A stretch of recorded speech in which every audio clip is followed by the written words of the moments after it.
You are listening to the F11 Photography Podcast.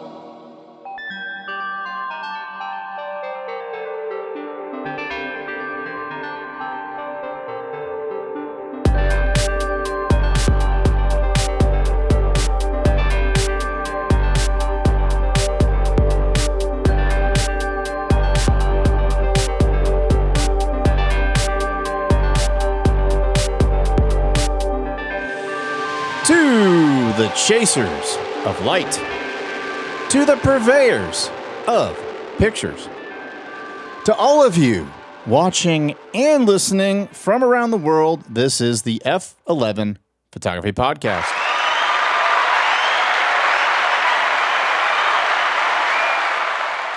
I am your host, Kevin Deal, along with your other host, Mr. Brandon Gorey. Hello, everybody, and welcome back to the F11 Photography Podcast. Yes, we are back. I did a audio-only episode on the Fuji X106, which we'll talk about later in today's episode.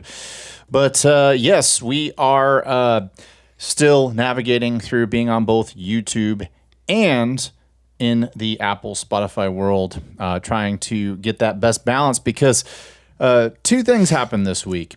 We released our visual podcast on how to use Flash, and it was our best YouTube video. And then I just, for the fun of it, decided to release a video, technically a audio-only pod on the Fuji X106, and it's also our best performing audio podcast. So yay for us.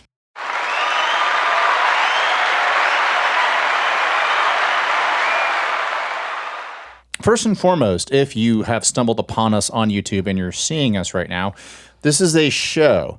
So if you see a topic and it's like, oh, how to color grade, or oh, how to use Flash, we do everything in a linear show format. So if you're not tuned that way, just use the slider and fast forward to whatever the main topic is that we're talking about. For a lot of the people who listen to us, the traditional podcast types, they love the fact that we're a show. And so that is how we roll. That is what we do. And we're not going to change. So if you need the short version, go to YouTube Shorts, go to TikTok, go wherever you need to go to consume 30-second media.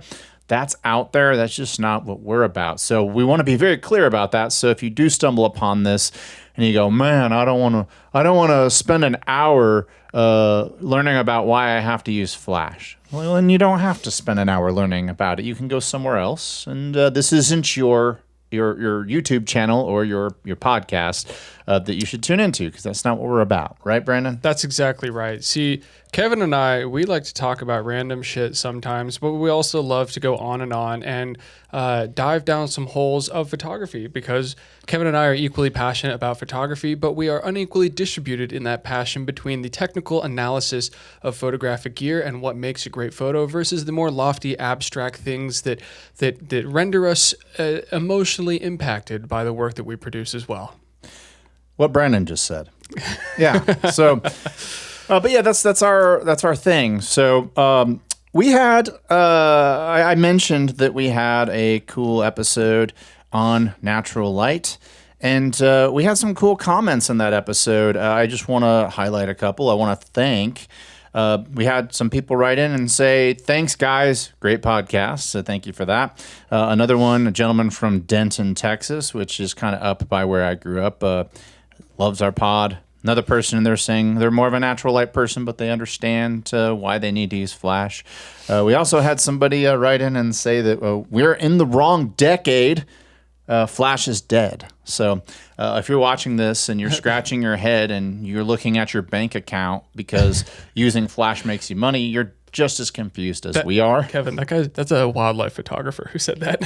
Man, even wildlife. Yeah, no, I disagree. I disagree. Wildlife photographers who know how to use their gear are smart enough to know why people who use Flash photography make money off Flash. So that's an insult to wildlife. The dude's not setting up his strobe when he shoots bears, man. Yeah, I would love to look at his work and see his dynamic range compression. Like all of his highlights are all blown out because he had to get the person's skin and properly exposed. It's like, yeah, okay, dude, sure.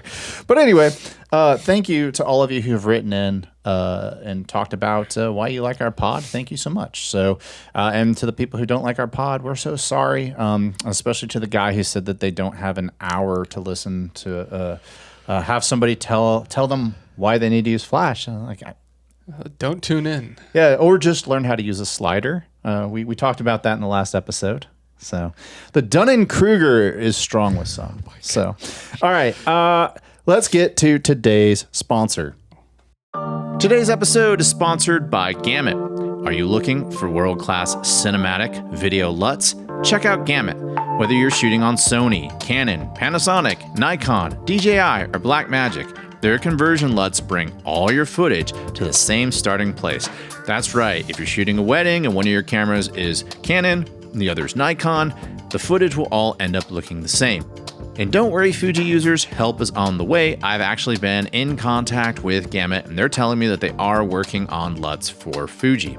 They also make creative LUTs that are catered toward weddings, commercials, editorials, and YouTube projects.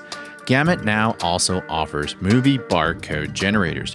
Want to create your own movie barcode? Well, now you can by using their entirely free movie code barcode generator. Use that generator to build out palettes and barcodes for your films. Go to gamut.io to check out their insanely generous holiday offerings, and I'll leave a link in the description of this pod.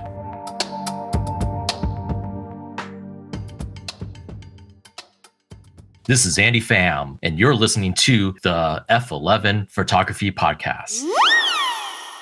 All right, we are back. Welcome to today's episode. We usually have a very specific topic for you. We're going to be a little different today. We're going to talk about multiple topics like a lot of shows do. They'll do a segment on something, and then they'll do a segment on something else. But the general theme of today's episode is 2024 photography tech. Some of it is stuff that has been announced and been released. Some of it is stuff that we've pre-ordered and are waiting for it to arrive. And then other stuff is just simply rumors. And we'll talk about one of the ones that I want to talk about first. Actually, I do have something I want to talk about first. And I did an entire episode on this camera. And it is the camera that rode here on a unicycle while drinking a soy latte and voting for Bernie Sanders. And that is the Fuji X100 because it is the ultimate hipster camera. It is, gosh, it's such a hipster camera. I've seen that camera used more so on YouTube reviews and Instagram reels than I have actually seen it like put out actual work. You know, it's kind of like the Leica phenomenon where you see Leica's used more so as a prop to take photos of to prove that someone is a tasteful photographer than it actually being used for like a meaningful body of work. So ultimate hipster camera, absolutely. You know, it's like when you go to San Francisco and you go to like Joe and the Juice, which is a nice cafe, and you see some guy with a beanie on, he's got a Leica M6 around his neck, and you're like, what film you got in that camera? And he goes, none. Because he's just walking around with it. He's not taking photos of anything. He just has a Leica M6. Well, it's a cool camera, in my opinion. I think it looks nice. And I went ahead and I pre-ordered one. Spoiler alert. Of course, if you want to hear my more in-depth thoughts on it, I did talk about it in a dedicated pod, audio-only pod that we did. So why did I get one?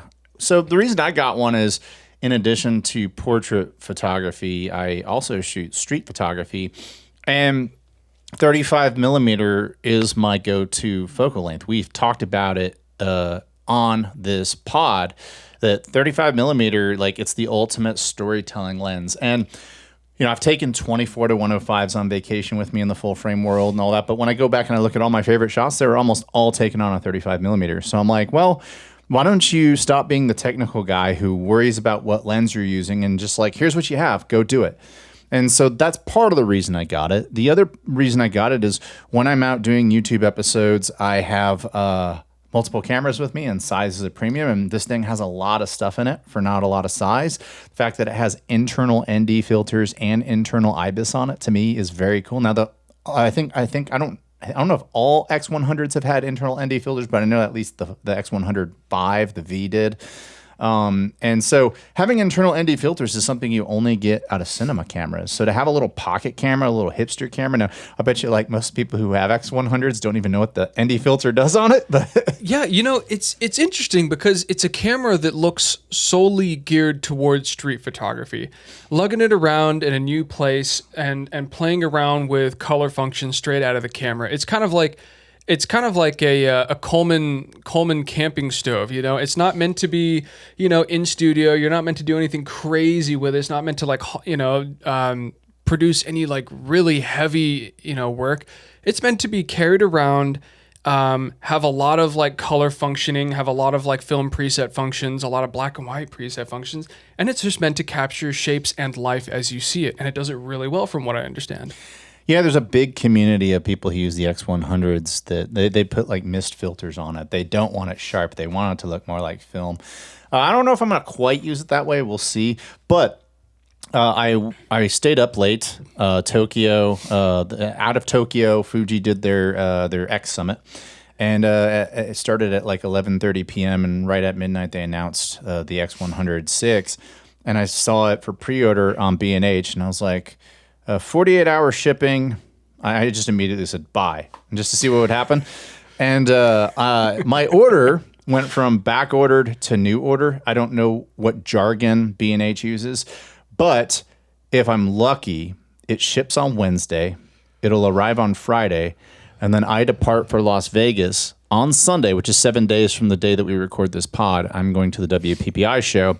And I guess I should also say that for those of you listening, for those of you watching, I'm going to probably release at least one episode, if not 2 episodes from the WPPI show, which Brandon's like, sweet, that gives me some time to like. Thank goodness, yeah. Brandon gets a little vacation because we won't be doing a pod next week. I have a pod on the Canon EOS R5 dropping tomorrow, the day after we record this, and then I have another one on the EOS R8, just my thoughts, which they're going to be mainly audio only pods because there's not going to be any visual accompaniment there, but something to hold you all over while I'm gone.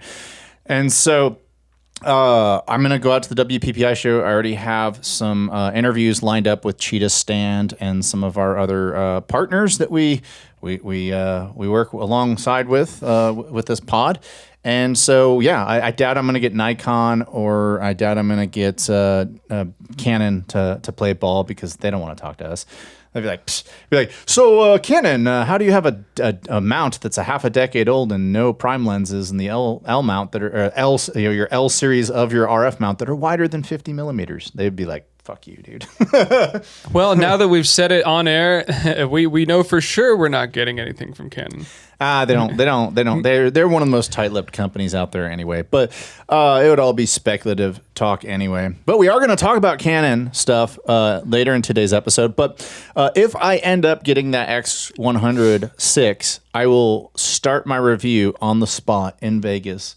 I will. You'll be seeing me walking around. I need to buy some hipster clothes for Vegas if I get it. I need to look like I own X100 because I dress like a dad, and I need to dress more hipster like. You just need to go to the warehouse stock section of Walmart clothing where they have all the like contractor work clothes, like the Dickies, the Wrangler, and like all the Carhartts. Yeah. You just need to get yourself some really nice canvas wares that are heavy and droopy with a beanie. Well, definitely with a beanie. Hey, it's going to be in the 50s in Vegas, so I might be able to pull the beanie off, especially it's in the high 30s at night.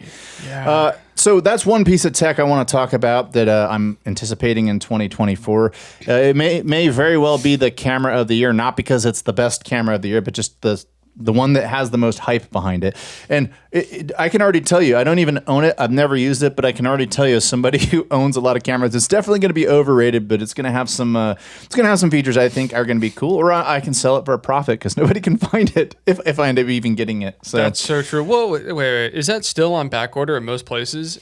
So real briefly, because I have an entire episode on it, and I don't want to like just redo the episode that I've already released, but they manufactured it in Japan, and right as the pandemic hit, they're like, oh, everybody wants this camera and we can't source the parts for it anymore. So I don't know how many millions of dollars Fuji left on the table, but not being able to make something that's hot. So Fuji's like, well, we can't have that happen again. So they decided to make their own facility in China. And then they mass produced the replacement for the 5, the V with the VI, the 6, the new one.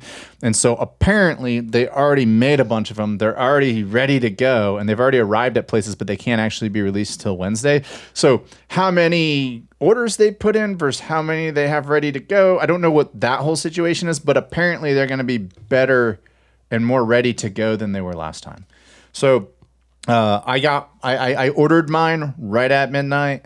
But I also went through the largest retailer for it, B&H likely. So I may just have gotten, I may have been better off just waking up on a Monday morning and calling a local retailer and be like, hey man, here's, because by the way, it's more expensive. It's like $1,600, whereas the original one was $1,400 and it's made in China versus made in Japan. But when you take into account inflation, from 5 years ago versus now, it's probably priced right where it should be.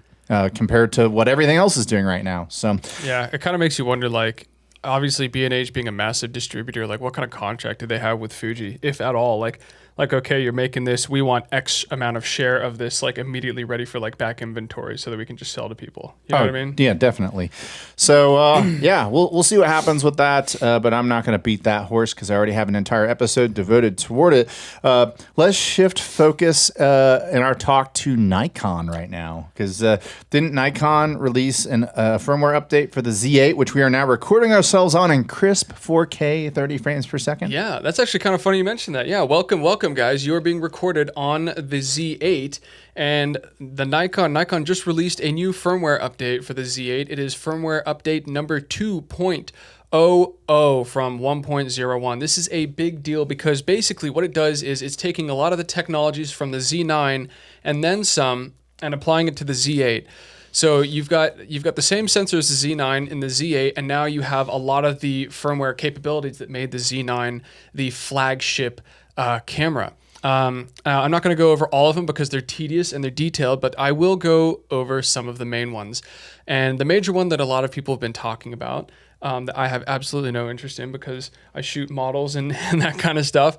But a lot of Nikon shooters are like withering 70-year-old men with $50,000 of equipment to go on their Nikon Z8s. Just say doctors and lawyers. Actually, that's Leica, but yeah. So what they've added is they've added an autofocus feature specifically for birds, which is hilarious because previously they had an autofocus eye capture feature for they had auto eye capture, which is basically anything with an eye. And then they had animal eye capture, which was, remarkably better, for animals, especially, if you've got like a 300 millimeter lens and you're trying to move it along sort of an angle, it makes sure to keep the eye on the animal, and it expects that sort of speed and contrast variation as you're going past trees and grasses and rocks and stuff. But remarkably better is the autofocus detection for birds. It's Nikon has taken the shape and just like the beak and what to expect with the feathers and the outlinings, and added that to their firmware for the Nikon Z8. And from what a lot of people have been saying on YouTube, who are actually like bird photographers, they've been saying they've been able to capture falcons in front of like cliff faces and in forests and stuff like that. It does an incredible job at capturing birds in mid-flight, going quickly in front of obviously like very difficult textures. So are we recording ourselves on the new firmware, or have you updated? Well, people have said that I look like a bird, but no, I actually have yet to update that. That's something I'm doing tonight. Yeah, well, I'm glad that you didn't update it right before the episode, because let that be a lesson to all of you who are listening and watching, is the absolute stupidest time to ever update any firmware ever is right before you have something very important that you need to do with it, because if you screw up, you're in trouble. And I've actually heard these horror stories where it's like, oh man, I was like updating my firmware right before some gigantic paid gig. I always do the gig, and then that night I'll try to update the firmware and go that route. So and see how that goes. Something they've included, which is kind of interesting in their firmware update, is they have a autofocus subject detection and like motion activated trigger. So basically, you can set different criteria for remote photography where you don't even have to be there and you don't have to be hitting the shutter. It's like an automated thing. So like you can set a matrix between how far away the subject is to the lens before it starts recording or takes the photo. It's for video and photo. So it's like incredibly helpful if you're doing like sports stuff or if you're doing like music video stuff and you kind of want to have a camera where you don't, say you're videoing on one gimbal and you've got another camera. As soon as someone walks into frame at a certain distance, suddenly it'll start recording and capturing necessarily. So that gives you the ability to have multiple cameras set up around a specific subject. And when that subject reaches a specific set criteria or threshold of distance or threshold of movement for that matter, they will immediately start recording and capturing. So they basically put your Ring camera motion detector. Well, yes, and so it's like you hear that little Ring chime bell on your Nikon Z8, and you're like, oh, it's recording. Yeah, and to go with that, they've also added. I'm looking through the menu here. Let me see if I can try to find it. But basically, they've added a setting where you can actually remote control other up to it's either 12 or 18 Nikon Z8s at the same time, which is 12 Z8s. Yeah. So you could have again multiple cameras that'd be great if you have a bunch of tripods set up for when you're shooting a movie. Exactly. Yeah. Or really extensive interviews or say you've got a really dynamic play or just a movie and you just that's like an automated movie sequence. Say you've got a whole house scene and instead of tracking with a single camera, you could literally just have someone walk through a hallway and you've got all the different angles set up, from the bathroom shot to a hallway, you've got the full hallway shot. And just by virtue of someone walking past a number of cameras, you've got a collection of shots, almost like an AI generated sequence of shots. And you only need to do that once. You hear that collective sigh of relief from Burbank, California? The entire industry is about to be transformed into Nikon users. That's crazy, dude. I love that. And something else is actually they updated, which is really interesting. This is kind of huge, especially for landscape photographers, is they've got pixel shift. And so what pixel shift does is you stack 4 images on top of each other. The low end is 4, the high end is 32 images. And basically, when you take a singular image, your pixel for pixel data in the subsampling, the RGB channels in each pixel are not going to be fully accurate. This is one of those times where I get to flex and go, Canon's had pixel shift for 4 years. Go on. Well, okay, so the Nikon the ZF actually had pixel shift, and now the Z9 and the Z8 have pixel shift. The ZF is the new little hipster camera, right? Ironic, right? Why would that camera have pixel shift when no one's going to be using it on a tripod? It's a very bizarre.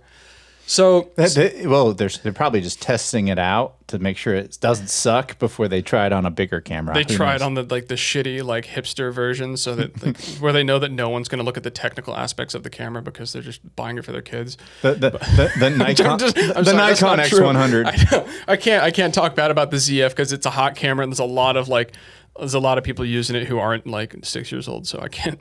It actually looks like a cool camera. It looks like a Nikon FM3A. Yeah, Canon should do something like that. But anyway, except Canon doesn't have weather sealed lenses that are small. All the Canon lenses that are weather sealed are the size of softballs. Yeah, which kind of is stupid. That's one where Fuji is absolutely better and superior than Canon. Hey, we're gonna make small lenses that can get rained on. Yeah, no kidding. Sorry, I didn't mean to sidetrack you from your Nikon extravaganza. I didn't. Your blueprint for what the porn industry is going to use to not have to hire cameramen anymore. There's so many functions for it.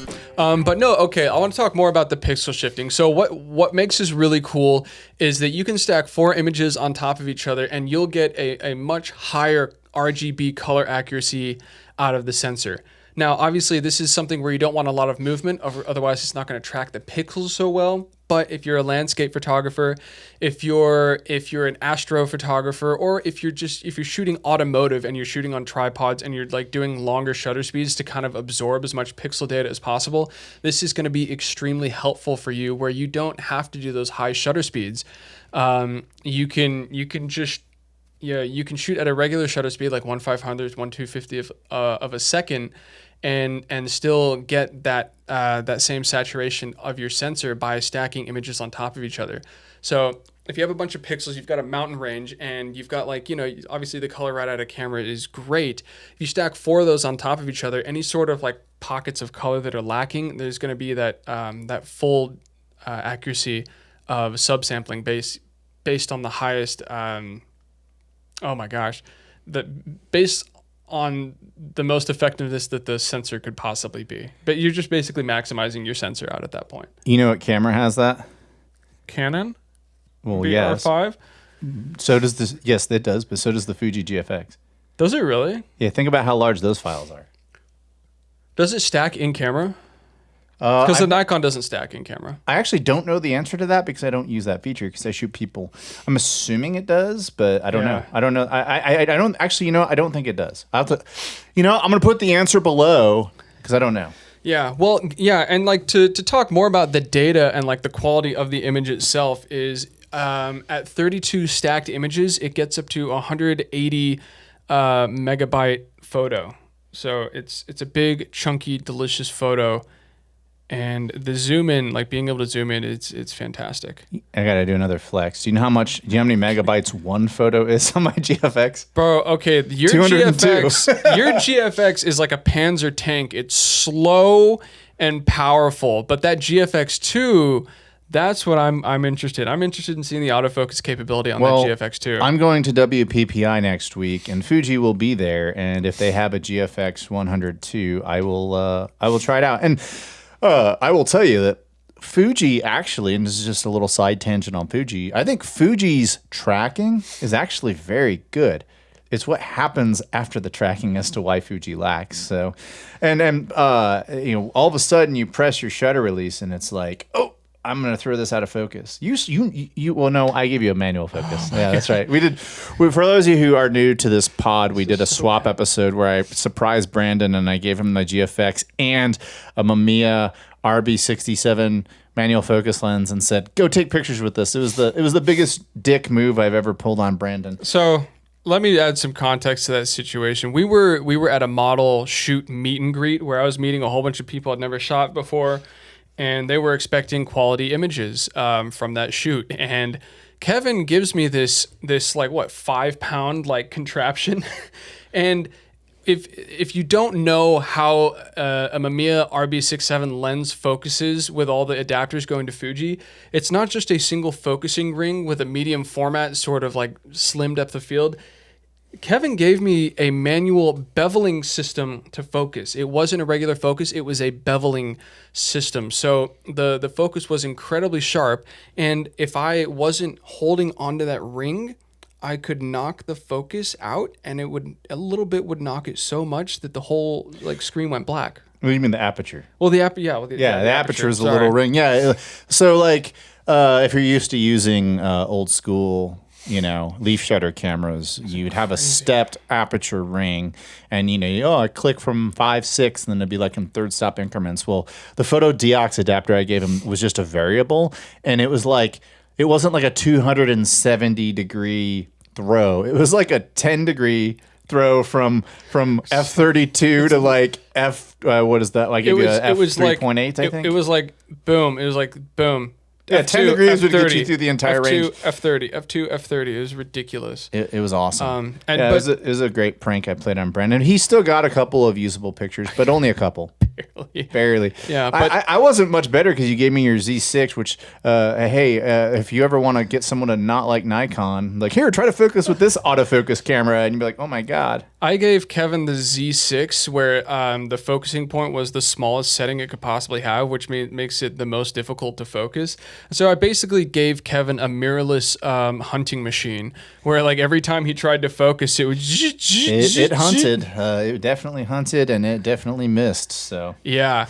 But to end commentary on the latest firmware update, something else that's really exciting for people who shoot video on Nikon like we're doing right now is the N-Log minimum ISO setting has been changed to a low ISO mode where shooting N-Log now you can shoot at 200 ISO instead of 800 ISO. It's taking me forever to like get ideas out of my head today, but it happens. You gotta have another one of these iced Americanos. So Yeah, but yes, so instead of shooting 800 where you need an ND filter on a bright day because you don't want to stop down to f30, now you can shoot at ISO 200 and really save that depth of field if you really wanted to. Of course, on bright days, you will probably still have to use an ND filter. We're not in the zone where that's kind of something that technology is going to overcome, but ISO 200 definitely gives you a lot more clarity versus 800 when you're shooting log on video. awesome. Well, when we come back, we're going to talk about some stuff I'm anticipating coming out from Canon. We're going to talk about some new releases of film stocks, and then we're going to talk about me going to WPPI next week.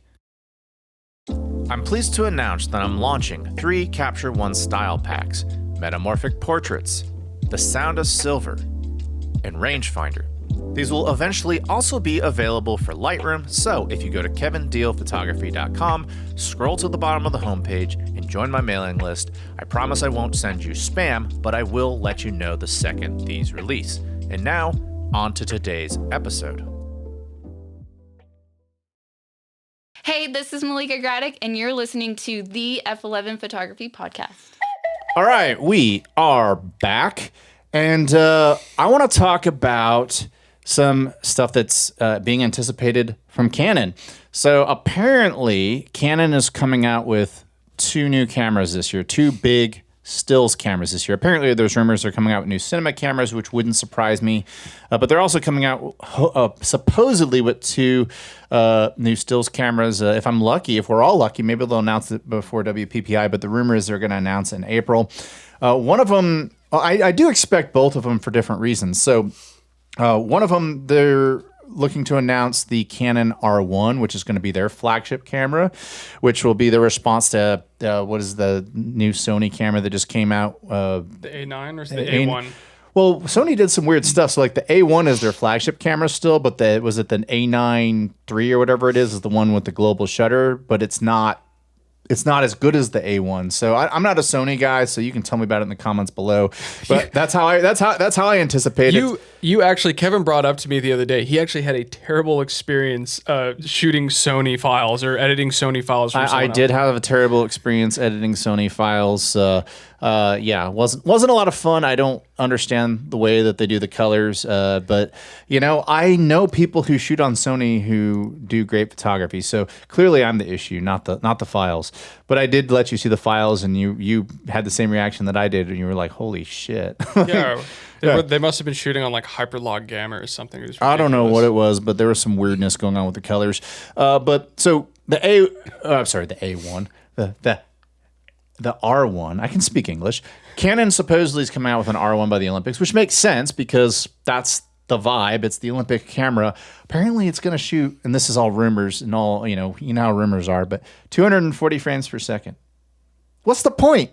Like what? Like the only people who are going to be using it are professionals. And like, does a professional need 240 frames per second? That's 10 times faster than cinema, like frames per second. Yeah. Like, I don't understand why, I don't get it, but hey, whatever. I don't know. Like, tell me about it in the comments below. Tell us about it in the comments below. Why do you need 240 frames per second, if that's even a thing? There have been back and forth on the sensor for it. Like, I've seen it go as high as 80 something and as low as in the 20s, which means that people really don't know. I remember watching a Peter McKinnon episode about 7-8 years ago that like the Canon DX Mark 1 or Mark 2 or whatever the hell, like they're the 1D. The 1D Mark 2, Mark 1 or Mark 2, like that shoot at 240 frames a second. And there's like, did it? Yeah, I believe one of them did. And Peter McKinnon did a review on it, and that's why he loves it so much, is because he was able to do that at like 4K. I don't know. I don't remember because I've never been able to afford one of those. It could have been 120 at 4K. I could be totally wrong there. Well, yeah, but this is like stills. Apparently, I don't know. Oh, you're talking about like stills, like apparently, like that's what I've been seeing online. I'm like, what is this crap? Anyway, is it compressed or uncompressed? I don't even know. It doesn't matter. It doesn't matter. We can make up whatever we want because Canon rumors that there's just some guy in a basement, in his mom's basement, who's like, I heard from a reliable source that this could be happening, and so it might. Okay. And then but I do think that it's going to come out. I don't think that that's that groundbreaking that an R1 would come out in time for the Olympics, because I think, frankly, it has to. Just like another camera that Canon, in my opinion, frankly, has to come out with, and that is the R5 Mark II, which is the one I'm concerning myself with. And a lot of people listening to this or watching this are like, well, I don't need an R5 Mark II. And you're probably right. You probably don't. But I think Canon rushed the video stuff out early on it. I think it had good video specs, but it didn't necessarily have good video execution. And it's a little long in the tooth there already, because video specs are outdated in like 5 minutes in this world. But I think because the Z8 came out and some other cameras came out, that Canon kind of has to. And they also kind of forced their hand because they came out with the R6 Mark II. Now, when they originally released the R5 and the R6, they released them at the same time. Well, they've had an R6 Mark II out for like 6-7 months now. So I think they are going to come out with a new version of the R5 Mark II, because it's not even about like current owners, it's about future owners. Like if I'm a photographer and I'm like, should I go Nikon, should I go Sony, or should I go Canon?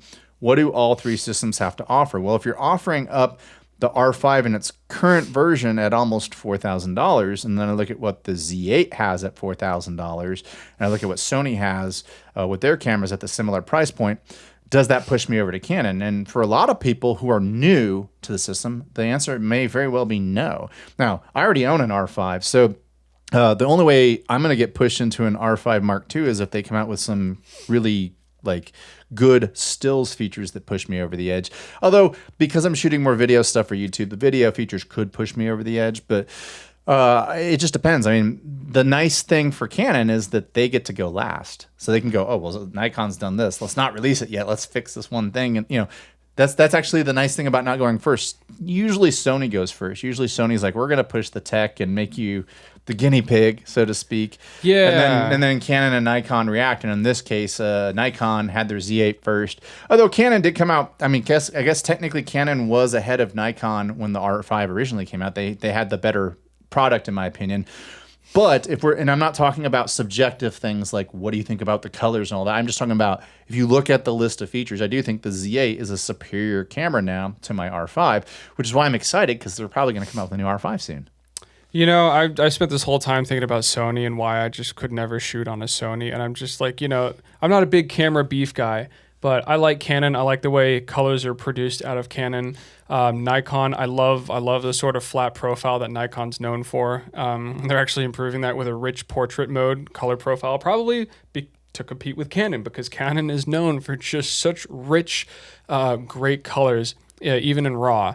But I'm just so glad I'm not a Sony guy, because it is just a terrible system. I hate the way their photos look. And every time I see a photo taken on Sony, I know that it's a Sony photo, because I just know the way the gradient of light is captured on that sensor. It is such a like hallmark look, and it's like they've cornered themselves into a specific like idea there. Well, and I think that's the love or hate it type of mentality you could have for Sony. I think Fuji's the same way, although Fuji's, in my opinion, they have all those different film simulations, so at least you have variation of it. Right. But Fuji has a look. That's one of the things that makes me gravitate toward Fuji. I've just never really liked Sony. I've tried Sony. I don't like the way they feel. I don't like the menus. I don't like the colors. But I'm not talking shit about Sony, because I know people who shoot on Sony who take great pictures, and good for them. I just happen to not be one of them. I just don't like the way way the files edit when I throw it. Like I feel like my starting point is just off. I don't know. That's all I can say. I'll make myself the problem. It's me. It's not you, Sony. It's me, and that's fine, because I have something. No, I'm the problem as well. I just don't like it. You know what I mean? So there's that right there. Right on. Well, so back to the point I was making, though, is upcoming tech in 2024. I'm looking forward to. I do think that Canon is going to announce at least the R1. Maybe the R5 Mark II, although I keep seeing all these things that say that, oh, the R5 Mark II is tied to like the Olympics. It's like, what the hell does that have to do with the Olympics? It has nothing to do with the Olympics. But I'll talk more about rumored specifications on the R5 Mark II in my episode that's actually coming out right before this episode, because we're releasing this episode after I release my audio-only R5 episode. So I'm not going to dive too much into the rumored specifications and all that, but that episode's going to talk about the original R5. What I love about the original R5, how it's impacted the photography community, and then we talk about not necessarily the rumors of the R5 Mark II, but we're going to talk about what we want to see in the R5 Mark II, and we'll see if those rumors come true. So that's enough talk about Canon rumors and all that fun stuff and what we anticipate to see in 2024. But let's shift gears to talking about film. Because I know that there are some new film stocks that you want to talk about. Why don't you talk about both of them right here, right now? So something exciting in the 35 millimeter community here is there's two new film stocks that have come out. One of the older ones is the Phoenix 200, which we'll get to that in a moment. But first and foremost, I want to talk about the Firmware. So Firmware just came out with their P33. P, I'm assuming, stands for panchromatic, which means that every frequency of color is accounted for in shifting that image to black and white. So basically, you're going to have a pretty accurate color spectrum. Like if you have a dark red, it's going to be a darker gray when it changes to black and white. If you have a light yellow, it's going to remain light. Whereas if you use like an orthochromatic film, there's going to be variance there. You might have a light yellow that turns out to be a darker gray, or just a medium gray, and the lightness of the color doesn't translate. But moving forward, what's exciting about this film is because it's likely that most of you have never heard of this. It's likely that most of you may have seen this on a film shelf in your state or in your city, and you just never really considered using it. But that's why I want to bring up these film comparisons, because I think it's incredibly exciting, especially for a film that's only $11 per roll, which in this day and age is about middle of the road, maybe high middle of the road. For black and white, I'd say that's high middle of the road. Are you talking about for medium format, like 120? Or are you talking about 35? 35. Oh, okay. That's actually pretty average for 35. Yeah. Because you have more shots. So is that 24 or 36 shots? So this is 36. And okay, yeah. $11 for 36. That's actually pretty good. Yeah, and it's at an ISO 160. So something I wanted to point out now, this isn't super crazy, but it's worth mentioning. So when you compare the Firmware to the CineStill double XX, it's no surprise that we've got more dynamic range here, because clearly I think we all know at this point that the double X CineStill black and white is meant to be a moodier, contrastier film.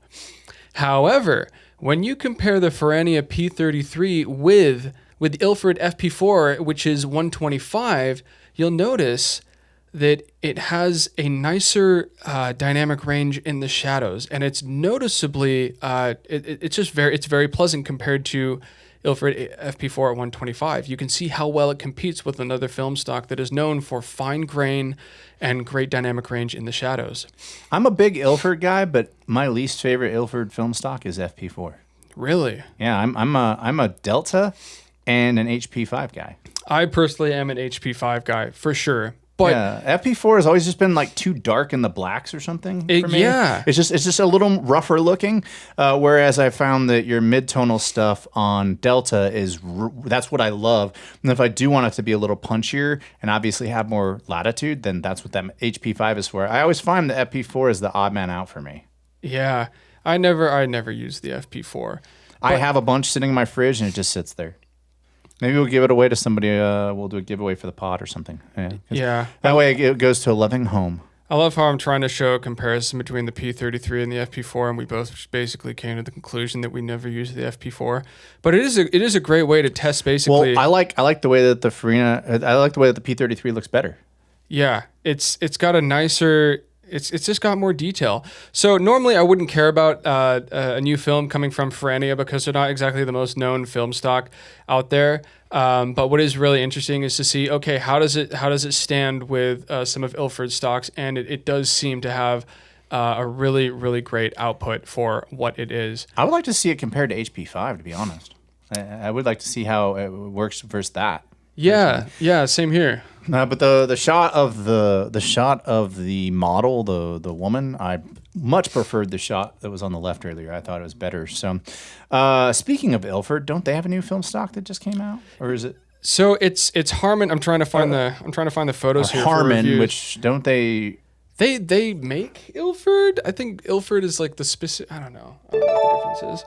Yeah, we should have had Andy Pham in here for that one. So basically, yeah. So here I've got some comparisons Harman's basically released their first color film stock in a long time. I don't know what the exact year is, but it's called Phoenix. It's an ISO 200 35 millimeter 36 photo film stock. I've recently shot a roll of this. I actually have to go pick it up from the camera store here pretty soon. But it's an incredibly warm cast film. I'm looking at some examples here. So it's incredibly high grain. It's not going to be really something that's going to be very flattering. You wouldn't take landscape photos of it like in any serious matter. But it's meant to have really punchy, warm shadows, punchy, warm midtones, and punchy, warm highlights. It's kind of like a lomography style film where you're not going to be buying this for its color accuracy. You're not going to be really buying it for any sort of high qualityness. It's kind of Ilford saying, hey, we're in the color game. You know us for color now. It might not be the best, but damn it, we're here. Well, I think the Harman stuff is like when it just says Harman on it, it doesn't say Ilford. It's cheaper. Yeah, that's probably correct. So, but I don't know. It's a cool looking film stock. I'm pretty boring when it comes to film stocks. Not very experimental at all. Everyone's like, "Hey, Kevin, what's your favorite film stock?" Portra 400. Oh, okay. What's your second favorite? Although I do piss them off sometimes because I shoot Ektar sometimes. But like my favorite film stocks are black and white. Tri-X, T-Max, just Delta. Like I'm very run of the mill because reliable. I can't find anything better. And then I'll see like these little one-off esoteric film stocks where you pay $20 and it looks weird. And the colors are all messed up. That's and you go, what do? You take them into post and you start messing with the colors. It's like, well, the whole point of shooting a film stock is to shoot that film stock to take advantage of its characteristics. If I don't like its characteristics, I'm not using the right film stock. Yeah, no kidding. And to be honest, like I brought this. I don't know why I brought this up, but it's like I don't know where I would use this film stock at. I know exactly where I would use the P33 from Ferrania, but this film stock is kind of like. It's really rough around the edges. Like it leaves a lot to be desired. Yeah, I don't know, man. It's interesting. Like if where I would use that, and it's probably not going to ever happen, is if somebody gave me a mood board that looked like that. Like, all right, you gave me a mood board that, like, oh my gosh, like I can't see. Go back up right there. Is that like insane?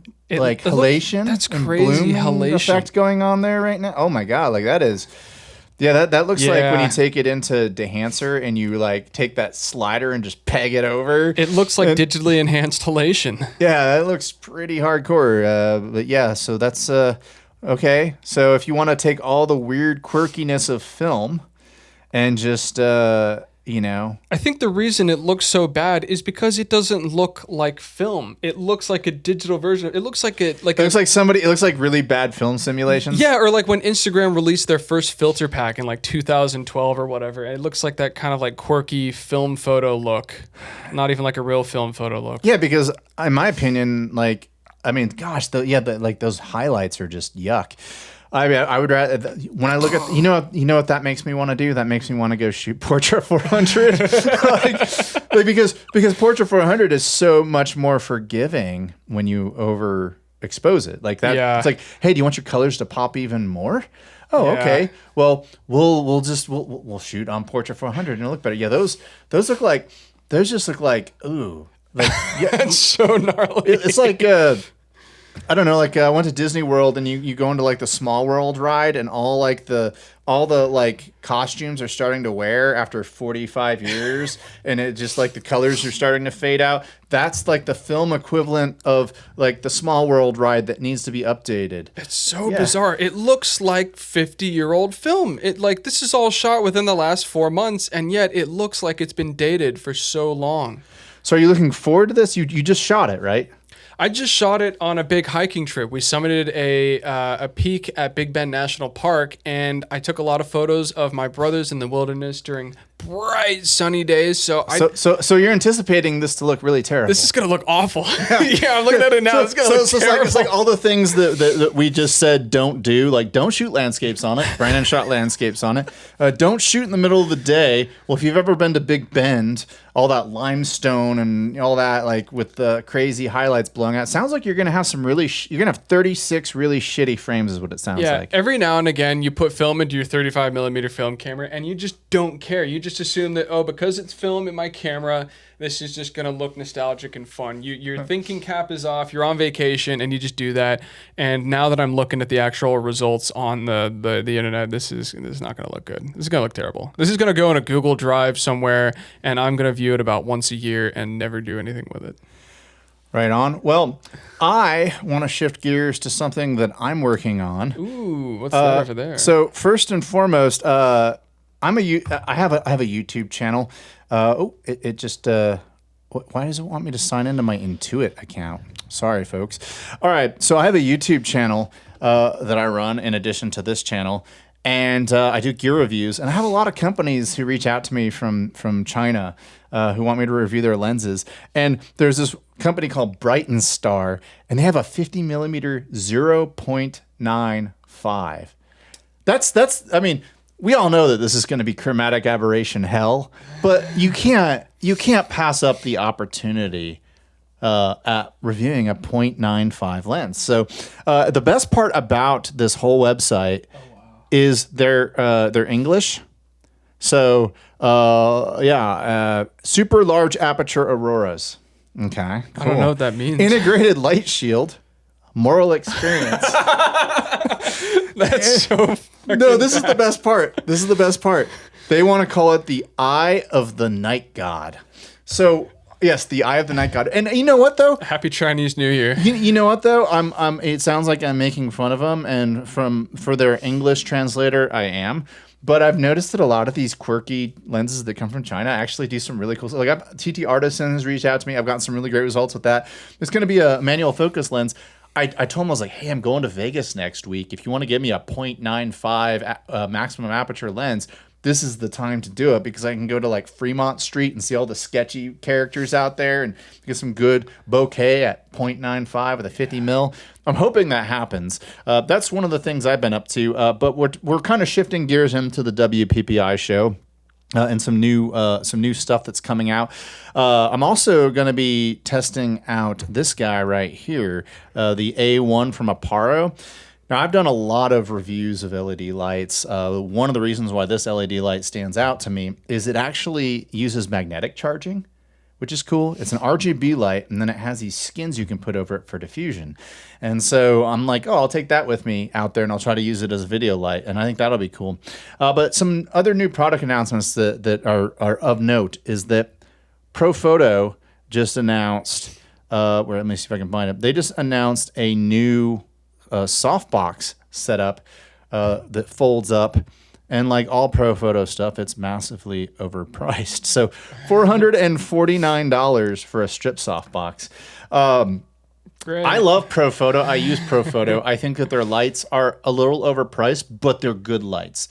Where I draw the line on Profoto is in their modifiers. As a matter of fact, if you go check out Profoto's click modifiers, this specific one right here, the click Octabox, that is the exact same modifier as this Angler for half the price, and they're made in the exact same factory in South Korea. I've actually seen videos on it, and they're the exact same thing. It's just one has a Profoto logo on it, one doesn't have a Profoto logo on it. And my reaction to not purchasing this Profoto softbox for $449 is you can get the same thing from Cheetah Stand for $176 with a Profoto clamp and all that. Now, does it break down as much?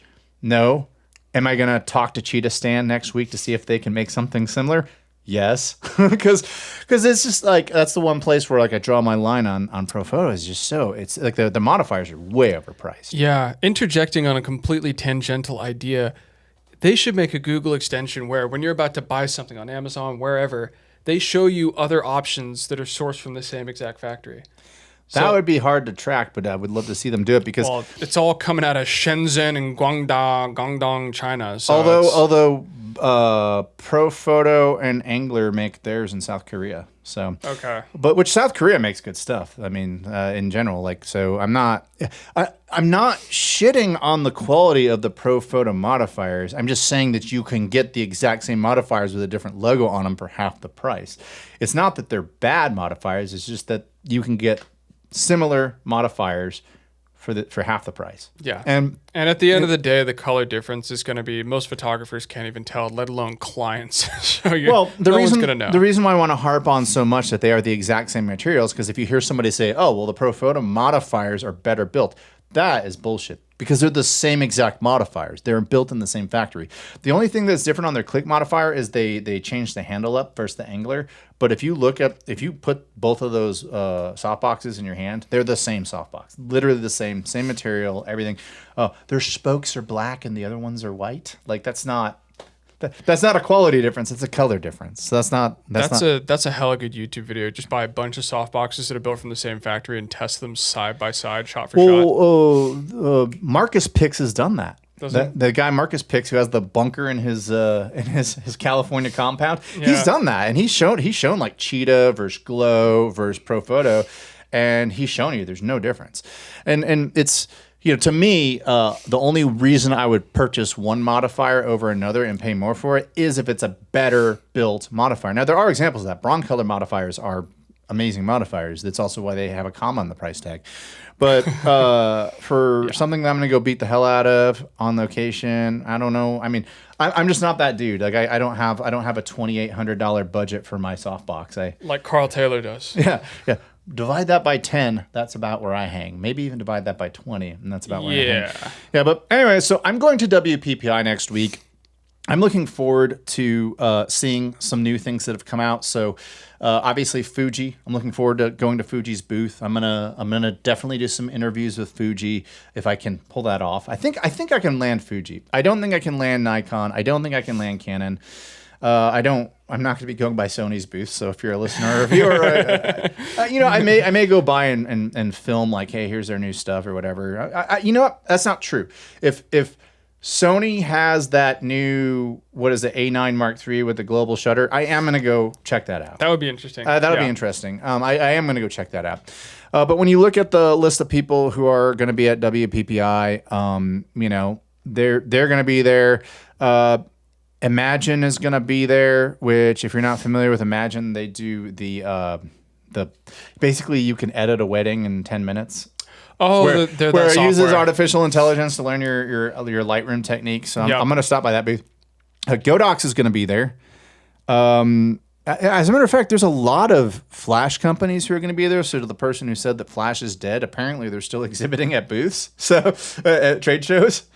So I guess Flash isn't dead because they can afford to spend $10,000 on a booth. Yeah, which Flash are you looking to audit here? I think I want to stop by the Stella Pro booth because I originally they came out with a new light, and I ordered it on like Black Friday, and it just never came, so I just canceled my order. Yeah. So I just canceled my order. So, oh shit! Okay. Yeah, but I want to go stop by and I want to see if I can interview them. Talk to them about the order. No. They were cool. They're like, yeah, they apologized. So I'm not throwing them under the bus. They're actually, from all my interactions with them, they're a stand-up professional company. It was just I didn't want my money to be tied up for 2 or 3 months, for something that didn't say it had a back order, Yeah. So, I understand that in the case of that was the other thing is they charge my card. Like when I bought my X100 6 from B&H, they're not charging me till it ships. Right. Whereas in the case with the Stella thing, it was like $1,200. I paid my bill off, my credit card bill in full, and the thing still hadn't shipped, and I was like, I don't kind of want that money back. Kind of want that money back. So, but I have my budget, my WPPI budget for all you know, I'll be coming back with one of their lights. You're going to come back with more than that. I know you are. We'll see. Well, one thing I am going to be coming back with, and I'll talk about this right now, is I'm going to come back with a new backpack because I got this backpack right here in 20. It's funny. I always say that, I buy all this gear, but the one thing you should never ask me for advice on is a backpack because I've never been happy. I guess that's technically true, but I've had this backpack since 2017. It's a USA Gear backpack. And it's getting long in the tooth. You can see that the lining is starting to come out. Now, it's 6 years old now, so it's served its I think 6 years out of a backpack that you use every day is actually worth it. Yeah. Which, by the way, I keep my air tag right here. So that's a pro tip. You cut out the lining, you put your air tag in, and, you know, if somebody steals your backpack, at least you can find your backpack. Yeah. You can't find your camera if they've already pawned it, but it gives you a little bit of critical time to figure that out. But yes, this bag has served me well, but it's time to retire it. I think I told the story about how I broke my 70 to 200 because I was tired and I had this side compartment open and I just put the backpack on, and my 70 to 200 in the middle of Santa Fe, New Mexico, and the Fairfield Inn parking lot just went thump, and yeah, destroyed my 70 to 200. I don't like side compartments. I don't like backpacks with multiple compartments. That's my takeaway from this backpack. Additionally, it's been very hard to zip up some of these zippers now. They're getting caught. So that is something I'm planning on walking away with at WPPI is a brand new backpack. I see that, what is Peter McKinnon? Doesn't Peter McKinnon have a backpack company?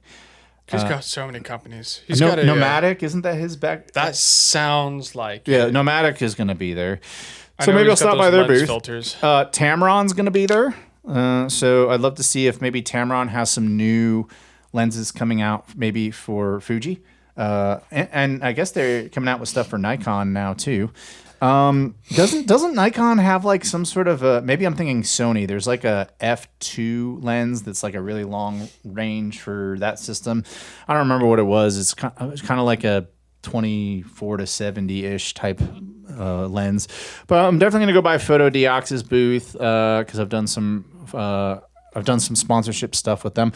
You know what I want to look at while I'm at WPPI is I want to look at backdrops, hand-painted backdrops. I want to see what's out there. Maybe see someone will give us one. That would be cool. Hey, I'll do a review. Just give me a backdrop. So it'll be fun. Zihoon's going to be there. I noticed that there are bays that are wide open. So like all these bays are just open. So I don't know if it's a smaller conference this year or if they haven't announced anybody. It looks like Adobe's going to be there. Newer's going to be there. Honeybook, Hobo Light. Hobo Light makes some interesting stuff. Have you ever seen Hobo Light stuff? Let me find it for you real quick. Yeah, Hobo Light. They look like it helps. Oh, I've seen these. Yeah, here I'll put it on your laptop. Yeah, they look like really cool. I mean, everything's not. Their stuff is somewhat expensive, but it looks nice. That's weird. If Hasselblad were a light. That's so bizarre. Yeah, it looks like the Crossley record player where it like looks expensive, but like you don't know if it actually is. Yeah, although I keep seeing lighting companies, they keep going to these proprietary formats. Like you have to buy our softbox, you have to buy our, what is it? Color temperature orange gels, and it's like just make your stuff more universal. So I don't know if that's what they do. It looks like that's what they do, but I'm going to stop by their booth and check it out. So. Anything else you want to talk about today? Anything you're anticipating as far as a new product? No, that pretty much covers it. I wish Hasselblad were there. They make that new CFV 100C. Have you seen that thing? I saw that. Yeah, Hasselblad makes that. I want to. It's something I'd never buy. It's kind of like the X100 but for people with way more money.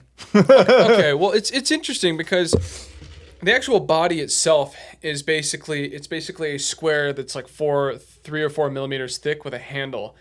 And on that square, it's got like a circle in the middle, and you put the lens on one side of the circle, and you put the film back, a digital film back on the other, and it comes with a handle that slides on. So it's shaped like an old Hasselblad, like 501 CM or whatever the hell they're called, but it's a digital camera, and so it's like, I don't know why you would use it. It's kind of like okay, I wouldn't use it to shoot models. I'd probably only use it to shoot landscapes, and based on Willem Verbeek's review of the camera, because he shoots medium format and he's one of the best medium format photographers, technically talented, I think, that we have in our generation.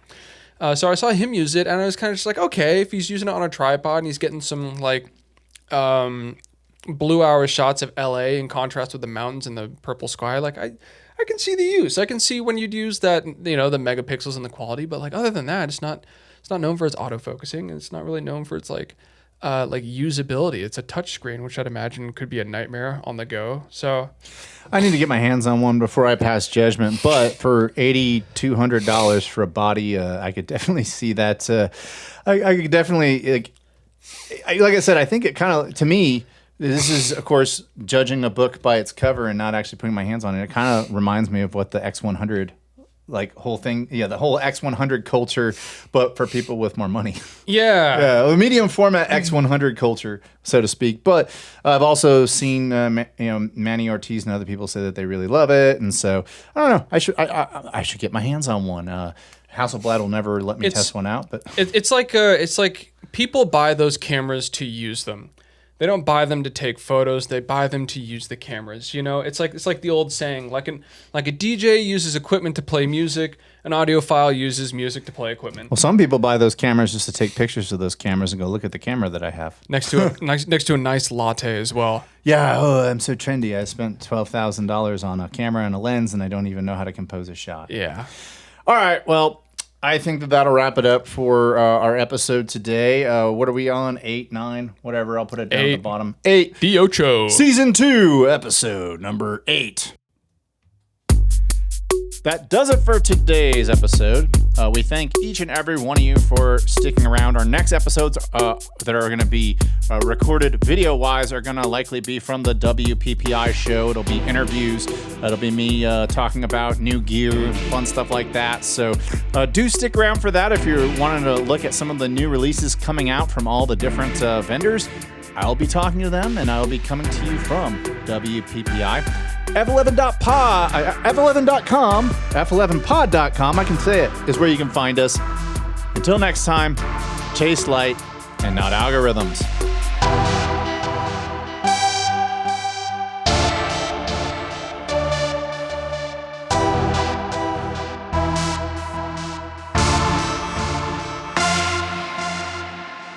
Thank you for listening to today's episode.